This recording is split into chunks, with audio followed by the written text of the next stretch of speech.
అద్భుతంగా జరిగింది 2 days programme. అయితే ఎంతమంది పార్టిసిపేట్ చేశారు, ఏ అంశాలు చర్చకు చేశారు బ్రీఫ్గా? నా పేరు professor Arjun Rao, director government of Telangana heritage డైరెక్టర్ని.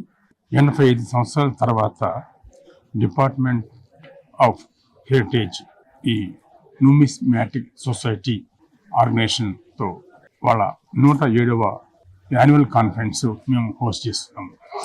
ఈ కాన్ఫరెన్స్కి ఒక ప్రత్యేకత ఉన్నది. ఏంటంటే ఇది నేషనల్ సెమినార్. నేషనల్ సెమినార్కి మాకు ప్రత్యేకంగా ఫారిన్ నుంచి కూడా డెలిగేట్స్ వచ్చారు. అది ఒక ప్రత్యేకత.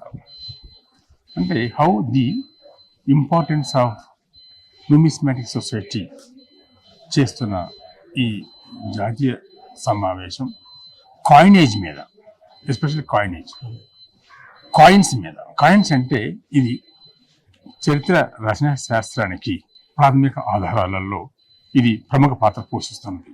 కాయిన్స్, ఈ కాయిన్స్ డిపెండ్ అయ్యే ఒక చరిత్రకారుడు, ఒక రచయిత పర్ఫెక్ట్గా చరిత్రను రాయగలుగుతాడు. ఎక్కడ డిబేట్ ఉండదు, ఎక్కడ బయాస్ ఉండదు. సో ఈ క్రమంలో ఈ కాన్ఫరెన్స్ డిసెంబర్ 11, 12 మేము చేస్తున్నాము. దీంట్లో మొత్తము ఎక్కడ స్టేట్ అనే దానికంటే గ్లోబల్ లెవెల్ నుంచి కూడా ఒక 4 పేపర్లు వచ్చాయి, రీసెర్చ్ పేపర్లు. 3 థాయిలాండ్ నుంచి, 1 ఇరాన్ నుంచి. ఇంటర్నల్గా టోటల్ 71లో 4 పేపర్లు, 67 పేపర్లు with in the country, across the country వచ్చాయి. అందులో హైయెస్ట్ 68లో హైయెస్ట్ ఫ్రమ్ తెలంగాణ 24. సో ఈ 2 రోజులు మేము నిర్వహిస్తున్న ఈ ఎకడమికల్ డిస్కషన్స్లో కొన్ని అవుట్పుట్స్ బేస్ చేసుకొని ఈ పేపర్ల యొక్క సారాంశం మొత్తం కూడా మేము ఒక బుక్ ఫామ్గా తీసుకొచ్చి ఈ తెలంగాణకి అంటే రైజింగ్ తెలంగాణ దాంట్లో భాగంగా ఈ యొక్క సమావేశం యొక్క అవుట్పుట్స్ మేము అందజేస్తాము. ఇంకా బెటర్ వాట్ ఆర్ ద ఆర్థికపరమైన రిఫార్మ్స్ చేసుకొస్తే తెలంగాణ ఇంకా ఎంతో అభివృద్ధి చెందిందని ఒక సూచన పరంగా మేము ఇవ్వడానికి ప్లాన్ చేస్తాం. మ్యూజియం లో ఉన్న కలెక్షన్స్ అన్ని ఎవరు కలెక్ట్ చేసినవి, ఎక్కడ దొరికినవి ప్రధానంగా ఉన్నాయండి? హైదరాబాద్ లో స్టేట్ మ్యూజియం లో 1920లో స్టేట్ మ్యూజియం అనేది నిజాం 7th ఎస్టాబ్లిష్ చేశారు. యాక్చువల్లీ అది వాళ్ళ డాటర్ డాల్స్ దాచిపెట్టడం కోసము డాల్ హౌస్ అని నిర్మించాడు అనమాట. తర్వాత 1930లో దాన్ని స్టేట్ గవర్నమెంట్ కు హ్యాండ్ ఓవర్ చేశారు. ఆర్కియాలజీ అండ్ మ్యూజియంస్ డిపార్ట్మెంట్ 1914 ఏప్రిల్లో ఏర్పడిన తర్వాత ఆర్కియాలజీ అండ్ మ్యూజియంస్ కి ఆ స్టేట్ మ్యూజియం ని హ్యాండ్ ఓవర్ చేశాడు.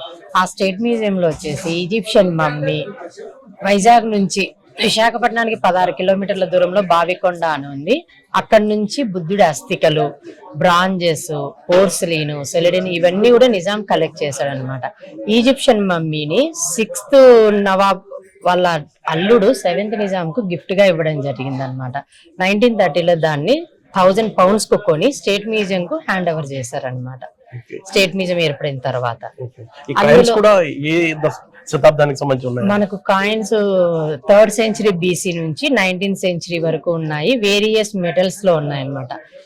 లైక్ గోల్డ్, సిల్వర్, లెడ్, పోర్టిన్, కాపర్ అట్లా డిఫరెంట్ గా ఉన్నాయి. ఈవెన్ దో వాటితో పాటు మనకు గద్వాల్ మహారాణి యూజ్ చేసిన ఆర్నమెంట్స్ కూడా డిస్ప్లేలో ఉన్నాయి. స్టేట్ మ్యూజియం లో డెకరేటివ్ ఆర్ట్ గ్యాలరీలో వాటిని డిస్ప్లేలో పెట్టడం జరిగింది. మీరు ఆంధ్ర రాజులకు సంబంధించిన చరిత్ర ఏమైనా ఉందా అందులో?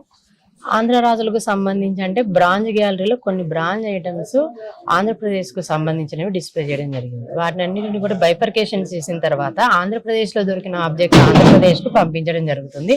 తెలంగాణలో దొరికిన వాటిని తెలంగాణలో ఉంచడం జరిగింది.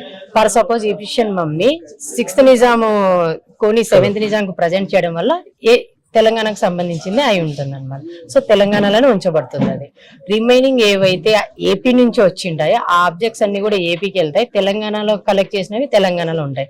అదే విధంగా పెయింటింగ్స్ అన్ని కూడా నిజాము కలెక్ట్ చేశాడు. 3000 పెయింటింగ్స్ కలెక్ట్ చేశాడు వేరియస్ పెయింటర్స్ నుంచి.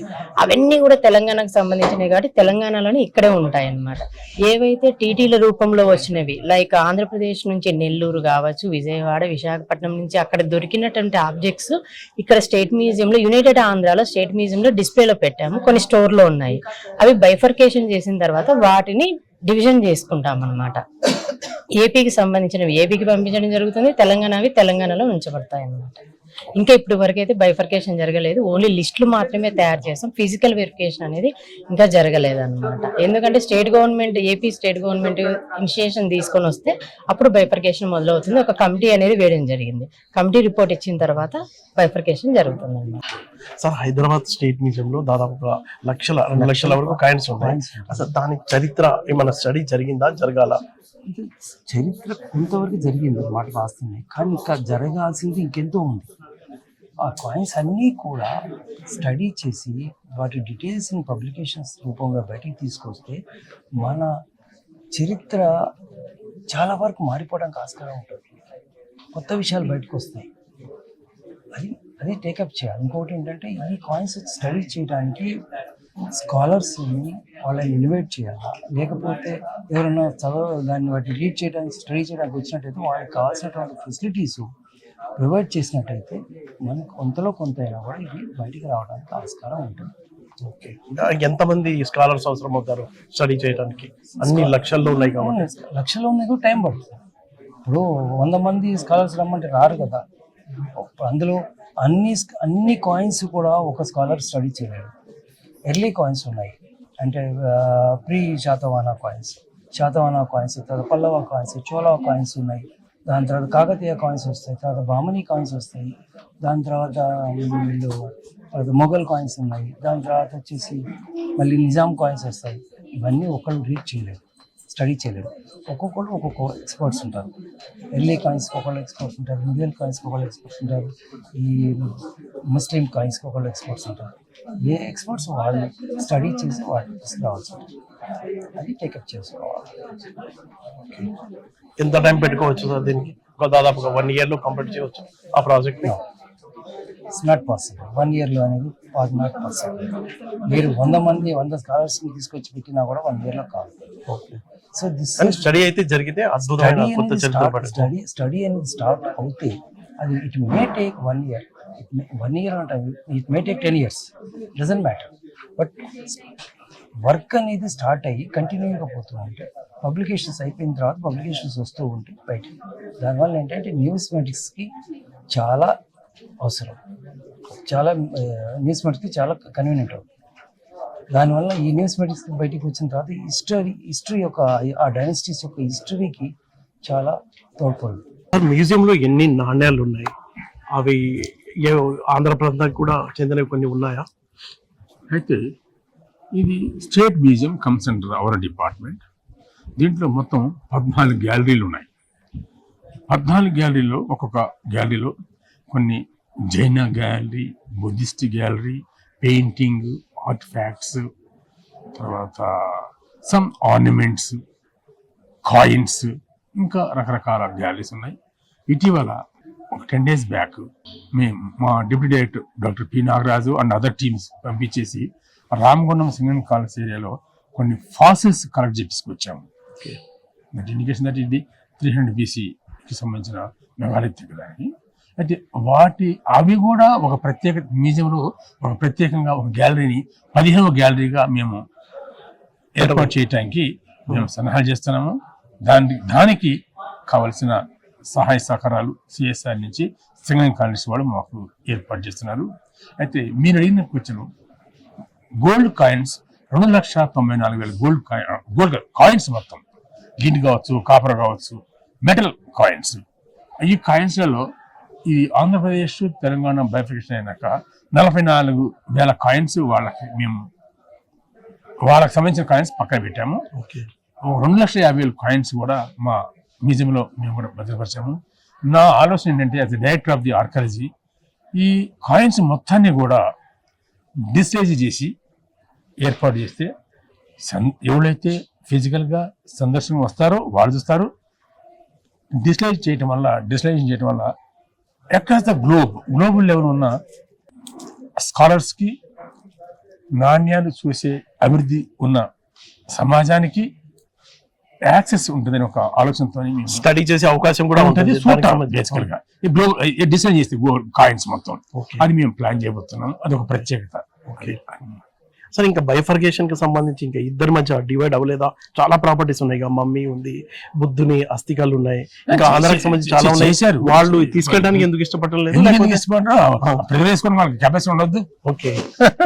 అది అంతేగాని ఎందుకు ఇష్టపడి తీసుకెళ్తారు, వాళ్ళకి కావాల్సిన వెసులుబాటు చేసుకుని ఏర్పాటు చేసుకుని తీసుకుపోతారు. అంటే వాళ్ళు నిర్లక్ష్యం వహిస్తున్నారు. అంటే అది నేను చెప్పకూడదు కదా, అది నేను చెప్పకూడదు కదా, ఓకే. అది నేను చెప్పకూడదు. I'm sorry, I don't use that word. అంటే డివైడ్ అయితే చేసి పెట్టారు, చేసి ఏర్పాటు చేస్తున్నారు. ఓకే. ఏర్పాటు ఇంకా నాట్ అట్ ఫైనలైజ్, ఏర్పాటు చేస్తున్నారు. Okay. Section people they are planning to segregate the what they are belongs to. ఇంకా ఏమున్నాయి సార్? ఏం ఫ్యూచర్ ప్లాన్స్ ఏమున్నాయి? ఫ్యూచర్ ప్లాన్స్ అంటే మ్యూజియంకి సంబంధించి ఇంకా చాలా మీకు సంబంధించిన greatest highest collection in the world, second collection of the our museum only, state museum only.